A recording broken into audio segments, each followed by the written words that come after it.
মুক্তিযুদ্ধকে সুপরিকল্পিতভাবে অস্বীকার করার প্রবণতা দেখা যাচ্ছে, মন্তব্য মির্জা ফখরুলের। জাতিসংঘের মানবাধিকার কার্যালয় খোলার অনুমতি দীর্ঘমেয়াদে বিপদ ডেকে আনবে, মত ইসলামী আন্দোলনের। যশোরে বিএনপি নেতাকে কুপিয়ে হত্যার ঘটনায় গ্রেপ্তার ৩। বিশেষ আয়োজনে যশোরে জুলাই ওমেন্স ডে উদযাপন। সাবেক রাষ্ট্রপতি হুসাইন মোহাম্মদ এরশাদের মৃত্যুবার্ষিকী পালন যশোরে। দর্শক, গ্রামের কাগজের সকালের খবরে আপনাকে স্বাগত। শুনছিলেন প্রধান শিরোনাম, এছাড়াও রয়েছে রাশিফল। এবার চলুন যাওয়া যাক মূল আয়োজনে। বিএনপি মহাসচিব মির্জা ফখরুল ইসলাম আলমগীর বলেছেন, মুক্তিযুদ্ধকে সুপরিকল্পিতভাবে অস্বীকার করার প্রবণতা দেখা যাচ্ছে। মুক্তিযুদ্ধের প্রশ্নে আমাদেরও কোনো আপোষ নেই। রাজধানীর ইঞ্জিনিয়ারিং ইনস্টিটিউটে গণফোরামের সভাপতি বীর মুক্তিযোদ্ধা মরহুম মোস্তফা মোহসিন মন্টুর স্মরণ সভায় গতকাল তিনি একথা বলেন। তিনি বলেন, যতগুলো কমিশন হচ্ছে সবগুলোতেই আমরা আমাদের প্রতিনিধি পাঠাচ্ছি নিয়মিতভাবে, কিন্তু একটা মহল বলছে বিএনপি নাকি সংস্কারের বিপক্ষে। দ্ব্যর্থহীনভাবে বলতে চাই, আমরা অত্যন্ত আশাবাদী। লন্ডনে আমরা আলোচনা দেখেছি, ফেব্রুয়ারির মধ্যে নির্বাচন হওয়ার সম্ভাবনা আছে। ফখরুল বলেন, যেভাবে অর্থনৈতিক রাজনৈতিক কাঠামোগত পরিবর্তন করতে চাই সেখানে আমাদের ঐক্যের দরকার আছে, কিন্তু অত্যন্ত উদ্বিগ্ন হই যখন দেখি স্লোগান হচ্ছে ব্যক্তিকেন্দ্রিক, অশালীন, শিষ্টাচার বিবর্জিত স্লোগান দিচ্ছে কিছু কিছু মানুষ। ঢাকায় জাতিসংঘের মানবাধিকার বিষয়ক হাই কমিশনারের কার্যালয়ের মিশন স্থাপনের অনুমোদন দেওয়ার সিদ্ধান্ত থেকে সরকারকে সরে আসার আহ্বান জানিয়েছে ইসলামী আন্দোলন বাংলাদেশ। দলটি বলেছে, এই কার্যালয় স্থাপনের কোনো ইতিবাচক দিক নেই। কার্যালয় খোলার অনুমতি দেওয়ার দেশের জন্য দীর্ঘমেয়াদে বিপদ ডেকে আনবে। গণমাধ্যমে পাঠানো এক বিবৃতিতে এসব কথা বলেছেন ইসলামী আন্দোলন বাংলাদেশের যুগ্ম মহাসচিব ও দলের মুখপাত্র মাওলানা গাজী আতাউর রহমান। 10 জুলাই প্রধান উপদেষ্টা অধ্যাপক মোহাম্মদ ইউনূসের সভাপতিত্বে উপদেষ্টা পরিষদের বৈঠকে ঢাকার 3 বছরের জন্য জাতিসংঘের মানবাধিকার বিষয়ক হাই কমিশনারের কার্যালয়ের একটি মিশন স্থাপনের বিষয়ে অনুমোদন দেওয়া হয়েছে। ইসলামী আন্দোলন বাংলাদেশের বিবৃতিতে বলা হয়, বাংলাদেশে জাতিসংঘের মানবাধিকার বিষয়ক হাই কমিশনারের কার্যালয় খোলার উদ্দেশ্য, কর্মপরিকল্পনা এবং বাস্তবায়নের সহায়ক উপাদান সম্পর্কে দেশবাসীকে বিস্তারিত অবহিত না করে উপদেষ্টা পরিষদের এই বিষয়ে সম্মতি দেওয়া আমাদের বিস্মিত করেছে।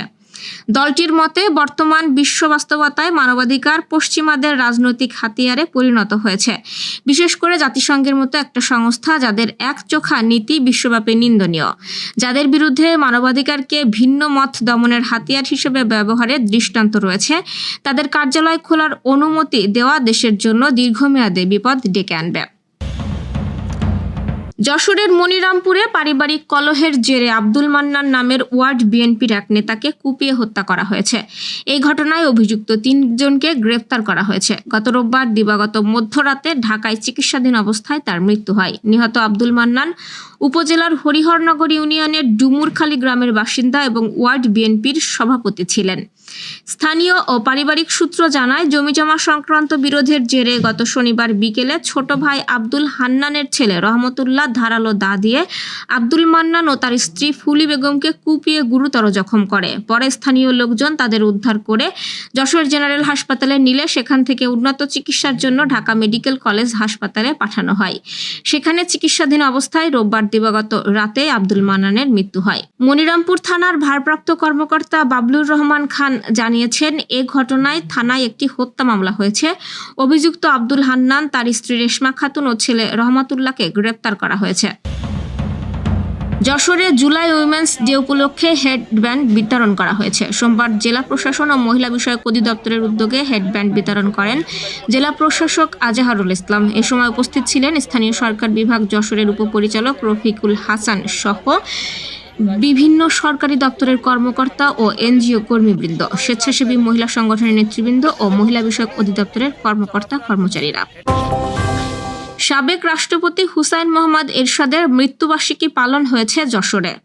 সোমবার বিকেলে জেলা জাতীয় পার্টির কার্যালয়ে জেলা জাতীয় পার্টির উদ্যোগে আলোচনা সভা ও দোয়া মাহফিল অনুষ্ঠিত হয়। এতে প্রধান অতিথি ছিলেন কেন্দ্রীয় জাতীয় পার্টির ভাইস চেয়ারম্যান শরীফুল ইসলাম সরু চৌধুরী।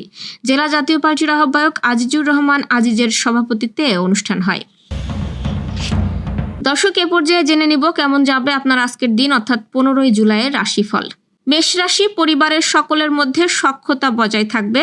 পরিবারের সকলের মধ্যেই মিলমিশ থাকবে। পুরানো কোনো ঝগড়া মিটে যাবার সম্ভাবনা রয়েছে। কোনো প্রভাবশালী ব্যক্তির সাথে যোগাযোগ হবে যা আপনার জন্য লাভদায়ক হবে এবং কর্মক্ষেত্রে বসের সহযোগিতা পাবেন। বৃষ রাশির, অসুস্থ হবার আশঙ্কা রয়েছে। পরিবারে কারো শরীর খারাপ হওয়ার আশঙ্কা রয়েছে।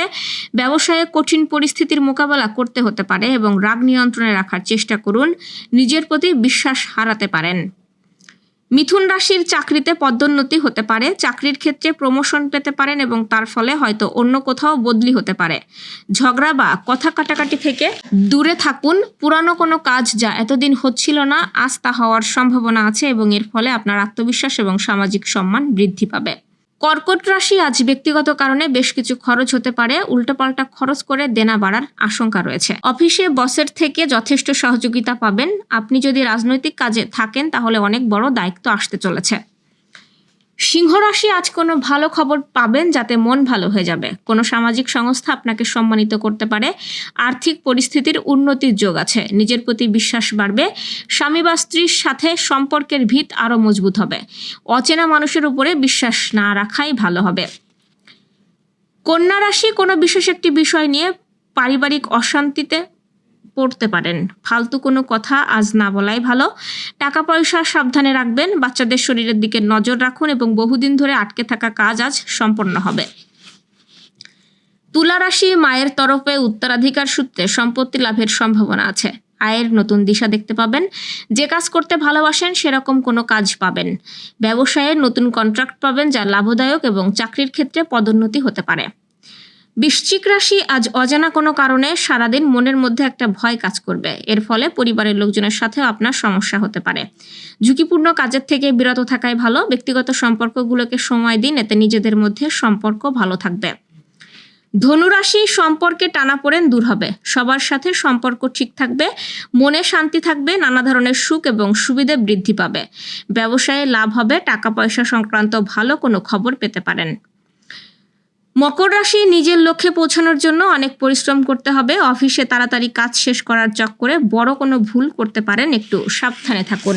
সাবধানে গাড়ি চালাবেন। কোনো বকেয়া টাকা ফেরত পেতে পারেন এবং সামাজিক সম্মান বৃদ্ধি পাবে। কুম্ভ রাশি, আজ নতুন কোনো সম্পত্তি কিনতে পারেন। বন্ধুদের থেকে বড় অঙ্কের টাকা উপহার হিসেবে পেতে পারেন। সামাজিক প্রতিপত্তি বাড়ার সম্ভাবনা এবং আর্থিক লাভ দেখা যাচ্ছে। নিজের প্রতি বিশ্বাস রাখবেন।